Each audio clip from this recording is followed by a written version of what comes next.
నమస్కారం, మీ పేరు? నమస్కారం అండి, గుడ్ మార్నింగ్ అండి. నా పేరు పొన్నాడ కొండలరావు. నేను పాతపట్నం నియోజకవర్గం నుండి మాట్లాడుతున్నాను. 2024 సంవత్సరంలో ఆంధ్రప్రదేశ్లో ఏ పార్టీ వస్తే బాగుంటుంది? 2024లో వైనాట్ 175 అని మన ముఖ్యమంత్రి వారు జగన్మోహన్ రెడ్డి చెప్పినట్టు విధంగా 100% 175కి 175 వైసీపీ పార్టీ గెలవబోతుంది. మళ్ళీ వైసీపీ ప్రభంజనం వస్తుంది. ఎందుకు వైసీపీ? మీ ఇంటికి ఏ మేలు జరిగింది?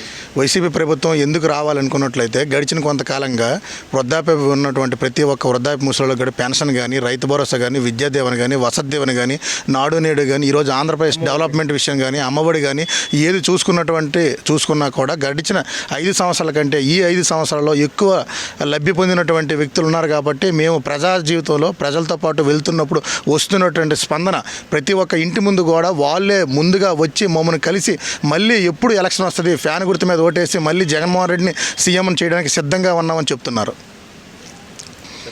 చంద్రబాబు నాయుడు గారు లాస్ట్ 2014 నుండి 2019 వరకు ప్రతి ఒక్క చదువుకున్న విద్యార్థికి ఉద్యోగమైన ఇంటింటికి ఉద్యోగం ఇస్తానన్నాడు, ఇవ్వలేదు. 2000 రూపాయలు ఉద్యోగ వృద్ధి ఇస్తామన్నాడు, ఇవ్వలేదు.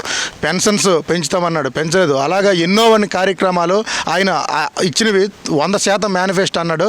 కానీ మ్యాక్సిమం 2% కూడా ఆయన తాలూ మేనిఫెస్టోని ఫుల్ఫిల్ చేయనటువంటి ఈ దేశ చరిత్రలో అంత దౌర్భాగ్య ముఖ్యమంత్రి ఎవరైనా ఉన్నారంటే అది చంద్రబాబు నాయుడు అని ప్రతి ఒక్క వ్యక్తికి ఏ ఒక్క వాటర్ కడిగినా కూడా చెప్పగలడు. చిన్న పిల్లల నుండి ముసలైపోయినటువంటి అవ్వాతాతల వరకు కూడా ఎవరికి అడిగినా కూడా ఈరోజు చంద్రబాబు నాయుడు చేసినటువంటి నష్టం, జగన్మోహన్ రెడ్డి చేసినటువంటి మేలు తెలుస్తుంది. ఫైనల్గా మీకు ఓటు ఎవరికి? ఫైనల్గా నేను నాతో పాటు ప్రతి ఒక్క వ్యక్తి కూడా ఫ్యాన్ గుర్తు మీద ఓటేయడానికి సిద్ధంగా ఉన్నారు. మేమంతా జగన్మోహన్ రెడ్డితో సిద్ధం.